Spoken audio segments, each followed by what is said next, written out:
Namaste and welcome to day 25 of our 30 days of yoga challenge. So we're working our way up the chakras, the energy centers this week. We're on to our fourth chakra, so this would correspond to this one, if you can see it on the seven chakra chart. This is your a gateway, a bridge chakra, the bridge between the lower physical chakras, so the three that we've already explored, and the upper spiritual chakras. So it's a really important one to keep open if we can. So this is our anahata, our heart chakra. I am love. This is love, this is self-love, this is being open to receive, being open to give, very easily blocked by poor posture, but also heartbreak, heartache, any negative experiences around love. So what tends to happen, and I'm sure you can all identify to a certain extent, is that when we experience negativity in affairs of the heart, we end up putting up kind of physical walls and armor around our heart in order to protect ourselves. We don't want it to happen again. It doesn't feel good, so we end up putting up these kind of blocks in place to protect ourselves. But really, what we're doing is we are restricting the love that we can receive. So it's a really important one to kind of work with and to try to open. So it's what we're going to do in our sequence today. Just some kind of moves, anything to kind of open, alternate kind of movements that kind of create space around the heart center. So heart chakra, not just the heart, it's the heart, the blood, the lungs as well. Across the arms, the shoulders, so all of these aspects connect with the heart chakra. So we're going to start with a seated spinal flex. So just sit comfortably, however's comfortable for you to sit. We're going to take our hands onto our knees, and we're just going to kind of like a seated cat-cow almost. So as you breathe in, you're going to open forwards across the chest. Gaze can come up or just keep it slightly forwards. Keep the shoulders relaxed. So breathing in, breathing out, opening up the back so the upper back gets nice and open. Do this a few more times. So breathing in, exhaling, chin towards the chest. Inhale. So we're working with the flexibility of the spine and also to create space, open up the rib cage. So just any blockages, physical blockages, emotional blockages, we're going to help to, or try to kind of open and release with our heart focused class. Okay, one more time, breathing in, exhale, and then coming back to center. Okay, so we're going to come into Gomukhasana, so cow face pose. This is a beautiful hip opener as well as a heart opening pose. So if you take your legs out straight, we're going to take the right foot over, and if possible, you're going to come onto the tops of the toes. Okay, if that's not comfortable or gives you cramp or something, just stay on the soles of the foot. Okay, bottom leg again, if possible to bend under, we'll bend under, and so you're kind of sitting between the heels to whatever extent is possible. The possibility to think about aligning, stacking the knees. If it doesn't work, doesn't matter. Just if you're kind of almost there, this is where we're heading to. Gomukhasana cow face pose. So these are the cow's lips. Let me just think. So it's the opposite arm.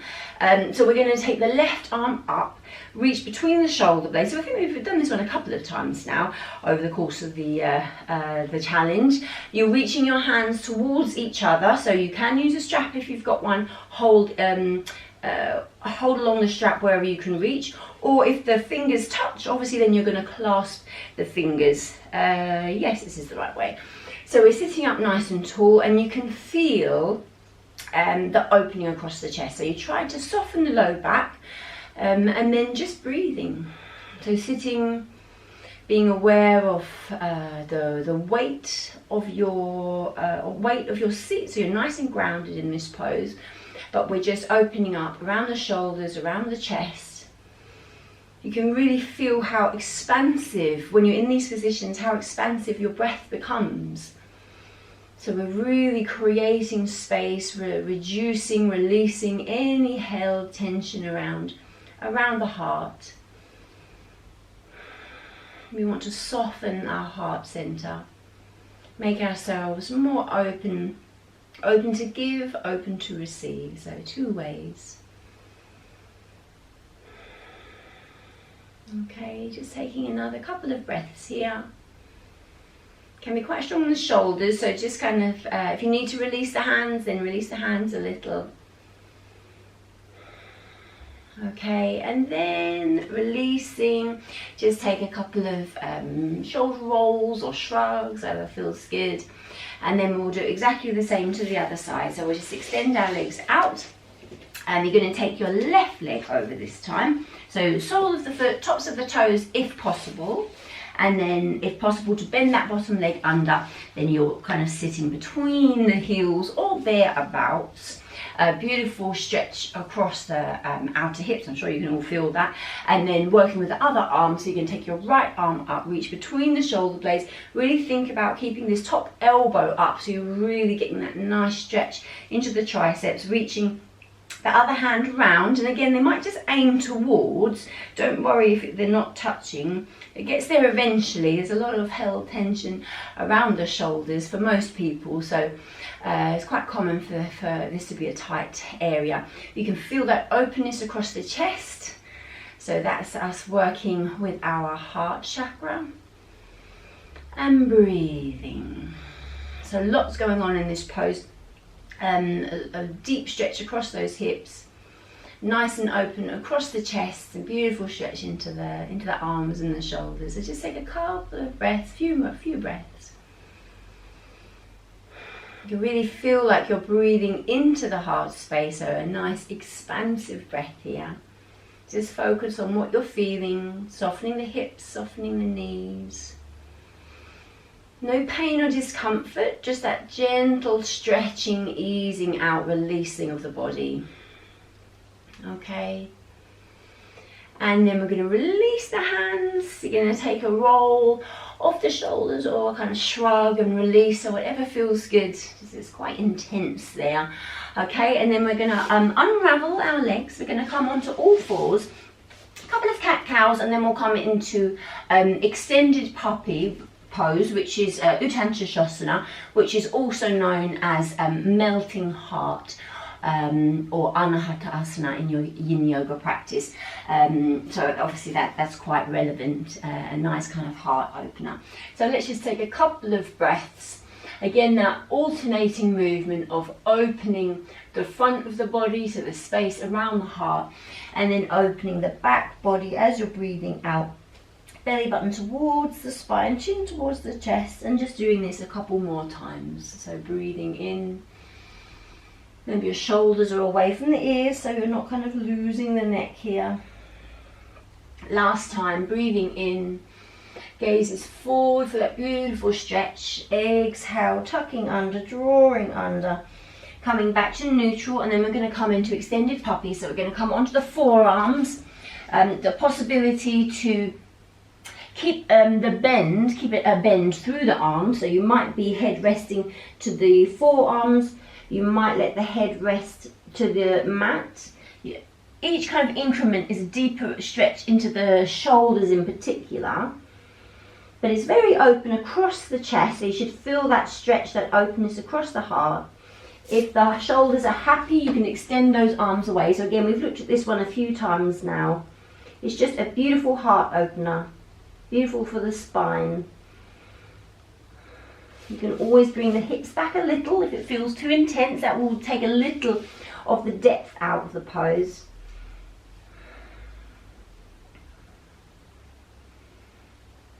You're just letting your heart melt towards the mat. So that's the feeling. So the description, the name melting heart pose is super accurate. As you're breathing out, you're feeling that you're sinking a little deeper.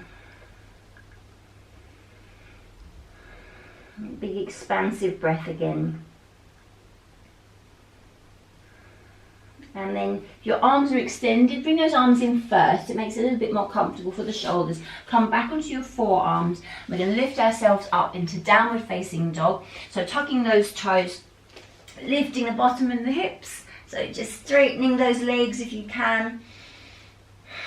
Breathing, extending through those heels.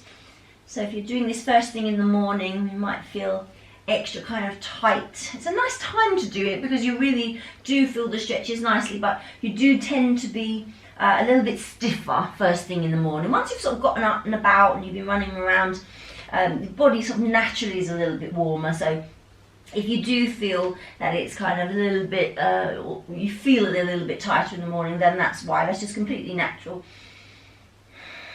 Well, I'm sure you've found out by now, seeing as it's day 25. But it's really finding the time that works for you, isn't it? And I'm sure you will have found that by now, whether you're a morning person or a middle of the day or the evening person. You find what works for you. You're going to bring your feet towards the hands, so jump, jump or step. Whichever feels better. You're coming into Uttanasana at the top of the mat. Just letting yourself hang for a moment. Actually, maybe let's just take the inside of the elbows and swing. So let's just go side to side a little. Releases the upper back, stretching deeply into the hamstrings as well. Okay, and then we'll just take the hands onto the hips and come slowly up to standing. Okay, so from the top of the mat, we're going to step back into Warrior One, Virabhadrasana 1. So you're going to take one leg back, bending into that front leg, and then the possibility to bring the arms up and overhead or to keep them in prayer at the heart center. So whichever feels better for you. You're feeling like with the Manipura chakra yesterday, the solar plexus, it's about kind of opening up this area where you're kind of connecting with the chakras. So we are working with the solar plexus and the heart chakra here. And breathing, nice and grounded as well. So rooted into the pose, rooted, connected through the feet to the earth, shoulders down here if the arms are overhead. And again, breathe expansively into the heart space. And then we're going to bring the hands down. We're going to bring this into our bound warrior, humble warrior. So a few different names. Baddha Virabhadrasana, so your bound warrior. Interlacing the hands behind the back, and then we're going to fold forward. So we're opening across the chest, so you can feel why we're working with this as a heart opening, heart chakra pose. You might come a little bit forwards. You might sort of come so you're resting onto the leg, or you might go a little bit deeper. But you have to bear in mind to hold the pose. So if you go all the way down and it's quite hard to hold it, and then come back up again. Okay, so yeah, sometimes you can go deep into the poses, but staying there and then getting back up is a whole nother matter. Okay, coming slowly up to standing, and then we're going to change the feet. So exactly the same to the other side. So Virabhadrasana 1, Warrior 1 first of all, bending into that front leg, beautiful hip flexor stretch, arms coming up, possibly overhead, or in prayer at the heart center if you prefer, if it feels better.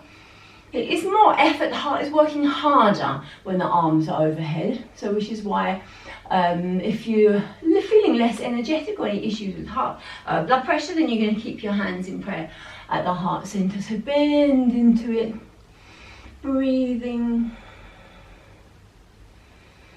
Okay, again feel that expansiveness across the chest. And then bringing the hands down, clasp the hands behind the back. Take that unnatural clasp if you can, opening across the chest again, and then folding forwards and going a little bit deeper into that shoulder opening. So you might be sort of above the knee, you might be kind of in line with the knee, or you might go a little deeper if it's available. So the deepest you're going to go is nose to toes. Nose to toes, but again, getting down and getting back up are two different matters. So let's just take another breath here. and then just push away with that foot into the foot, release the arms, and then come back up to the top of the mat. And actually I'll come to center for the moment. We're going to have a look at Natarajasana, so dancer's pose. This is a beautiful heart opening posture, yoga posture, asana.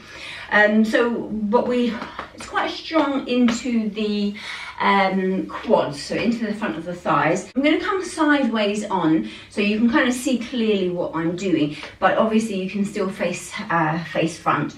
So let's just take hold of one, actually let me come this way, so I'll do that leg first. I'm going to take hold of one foot.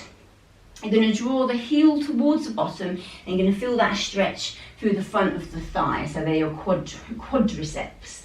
And this is what we're working quite strongly as we move deeper into Natarajasana, so dancer's pose. So your heel, it might touch the bottom, or it might be a little way away. It might be hard to find the foot, so you might need to use a strap or a belt or something like that, just to have hold of the foot, and that's absolutely fine, okay? Breathing into balance, obviously, as well. And we'll do the same to the other side, so let loose of this foot, the same with the other leg. And one side might feel tighter than the other. It might feel more open. So again, just an observation of what's going on in your body, really. Okay. And preparatory for dancer's pose. So again, heel towards the bottom, just as as far as it's comfortable. You're being mindful of the knees. There's no pinching in the knees. And then releasing, okay? And then we'll come back to our first side. And you're kicking the foot into the hand. So you might have that outside grip, you might have that inside grip. It just changes the sort of opening, closing of the shoulder. So you just see what you feel comfortable with. The other arm is kind of taking a mudra, so your thumb, first finger to touch. Maybe this is kind of eye line, kicking the foot into the hand, trying if possible to stay kind of closed. And then you're possibly going a little bit deeper into it. So we'll just take a couple of breaths. So you're using your drishti, you're finding your focal point to kind of help with the balance. Okay, good. And then releasing and coming back up. And then if you want to have a go at holding the foot with both hands, you can have a go at this. Again, we'll just take maybe 3 breaths, or you can come back into what we just did. So the possibility to hold the foot, the same foot, with both hands. You're going to be a little bit more upright to keep the knee hugging into the midline, so you're not taking it out to the side. You're working a little bit more with the heart opening here. Still a balance, obviously, as you can see. Not folding forward so much. It just keeps your hips and your shoulders nice and even, and it just feels like a lovely heart opening, and then releasing. Okay, if you hold with both hands, obviously you need to be prepared to let loose if need be. Exactly the same to this side. So we're taking hold of the other foot. So just one hand first of all, inside, outside, whichever feels more natural, more comfortable. Kicking the foot into the hand, your arm, hand into your mudra at eye line. Kick the foot so as hard as you can, trying to keep everything kind of closed as much as possible, so your hip, your shoulders closed rather than opening out to the side too much. Okay, breathing. Again, you might notice one side you feel more balanced than the other, and then releasing. Okay, good. And then repeating what we did on the first side. So the possibility to take hold of the foot with both hands, or to just repeat what we just did. Okay, so you're either going to come back here, or if you want to have a go, find my balance, you're going to take the foot with both hands, find the foot. You're going to keep shoulders, hips, or they're naturally going to stay more level anyway, and then you're kicking the foot into the head. Every time I turn to look at the camera, it makes me wobble. Okay, I'm going to keep my drishti here. If the video is your drishti, then you're just keeping your gaze on the video, okay? And then just breathing. Okay, it feels harder for me on this side, it feels harder this side. And then breathing one more time, and then releasing. Oh dear, okay. Prasarita Padottanasana, so nice counter pose.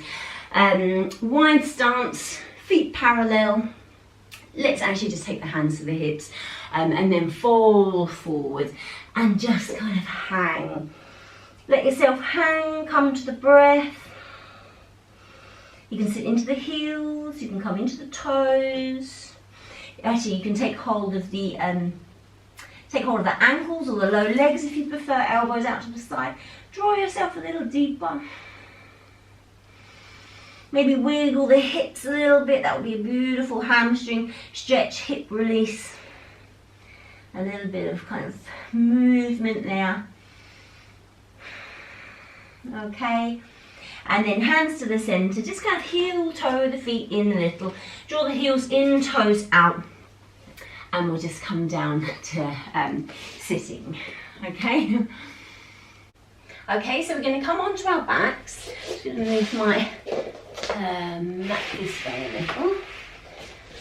So come down to laying, and we're going to work with a couple of gentle bridges. I always, when you're laying down flat, just be mindful of your kind of hair, if your hair's in a band or something, but you're not making the head sort of go like this. You need to be able to lay flat so there's no discomfort there. A couple of gentle bridges, arms just by the sides. We're just going to tilt the pelvis and just peel off, okay? So let's just breathe our way up, press into those feet, chin comes towards the chest, so no turning the head now, keep the head nice and still, and then release down, so slowly releasing down. Actually, we'll bring the arms up and over with the next one. So Dvipada Pittam, breathing the arms up. Let the arms float up and over. Back of the hands towards the floor behind you. So might touch, might not touch. Exhale, rolling back down. Knees stay parallel. So just try to let the knees stay parallel. Arms back down to the sides. We'll do the same again. So breathing the arms up. And then breathing those arms down, spine releases, bottom hips back to the mat. Okay, so we can go a little deeper here. When we push up this time, we're gonna, we'll come together. So pushing yourself up, pressing into the feet. The possibility, remember these are just kind of options to layer on, to clasp the hands, and so you might be back of the shoulders like this, clasping the hands, or you might tuck those shoulders under. This way you get a little bit more lift. You've got the pressure you can feel onto the throat. So this is Jalandhara Bandha, throat lock. You should feel a beautiful opening through the front of the body. So it's definitely opening across your solar plexus chakra and your heart chakra here. Okay, working with other chakras as well, but these are the two that spring to mind, having just looked at the solar plexus yesterday and the heart obviously today. Breathing. Okay. And then you're going to untuck the shoulders. If they're tucked, release the hands. If they're clasped, and then just slowly roll back down. Okay, you might want to give your knees a little bit of a hug. Okay. And then I'm going to offer the possibility to go a little bit deeper into Chakrasana. So, Urdhva Dhanurasana. So it's got different names, so many different names, but it's wheel pose. I don't think what we called it in school, cramp. What we did at school we used to call it cramp, so full wheel. Now it's not going to be for everybody, and don't feel that you have to do it. You can try, you can work towards it. You might want to have a look at it first if you're not familiar with it. If you know you can do it, just bring yourself up. Always being careful. It is a strong posture, but a beautiful heart opener, and one to build towards if, kind of over time, if you're not quite there yet. So all we're going to do, I might put my hair back up for the moment, is to take the hands. So you want to take the hands under the shoulders. You want to keep, so sometimes those elbows end up flailing out. You want to hug those elbows in towards the center, so towards the midline, and your first kind of movement is to take the top of the head, So remember that flat spot, that sweet spot that we looked at in a different session. So you're keeping those elbows hugging in, so not coming out. That will be much nicer for the wrists. So you might just stop here, or you might go a little bit deeper. So you're going to press into those hands to come up a little bit if it's available. So we're just going to take a couple of breaths here. Otherwise you can come into bridge pose as we just did. And then I'm going to lower down. I'm going to reposition my hands a little. I'm going to draw my chin towards my chest. And then come down nice and slow. Okay, so we only stayed up a couple of seconds. It's very strong on the wrists. You've got to be super open around the shoulders. We are warmed up, but obviously the warmer, the more you can warm up, the better, the easier, more accessible it's going to be. And then we'll just hug those knees in. Okay, you can stay longer, obviously. But sometimes all you need is that kind of burst. If you want to have a go again, you can have a go again. Okay, and then we're going to come into a reclining twist from here. So let's just take the arms, maybe shoulder height, maybe bending, extended shoulder height, or maybe bending at the knees, and just take the knees to one side. So Jatara Parivartanasana. You can feel that twist, that stretch across the outer hips. Maybe take the gaze in the opposite direction to the knees. So small movements can really get your heart rate up, I find, in yoga, when they're quite powerful, quite strong. So Chakrasana is flexibility, strength as a kind of key focus. But it's once everything comes together, then it becomes accessible. Come back to center with the breath. Over to the other side. But I do find, if you remember doing that when you were at school, I do think it's, we did quite a lot. We used to do like headstands and crabs and things like that at school. I always remember doing them. So I kind of think your body does remember these poses, and it might not be there instantly, but it can come back over time, coming back to center. And then we'll just bring ourselves up to sitting. So remember, you can come onto your side if that feels better, kind of to the spine, especially if there's any issues with the spine. Let's just find a comfortable seat, and we'll just take our hands over the heart center. So I hope you enjoyed connecting with your heart through our practice today. So quite open, they're back bending postures primarily. So they can be quite exposing, can actually make you feel quite emotional. I've certainly had that reaction from students in the past. You we keep ourselves so protected. We don't want to, no one likes to feel negative emotions, and so we try to protect ourselves from them. But we do grow from things as well, and sometimes you just need to soften your heart for new experiences. Okay, so let's just take a couple of breaths. So we'll just breathe into the heart center, breathing out, and really feel like you're softening here. You're just letting it go. Breathing in, expanding. Breathing out, and just let it go. Soften your heart. And one more time, breathing in. Exhaling, softening this space. Okay. So I'm just going to say thank you once again for joining me. I hope you enjoyed that. I hope you can feel the benefit of this practice. And yes, I look forward to seeing you again tomorrow as we move up to the next chakra. So, but for now, namaste.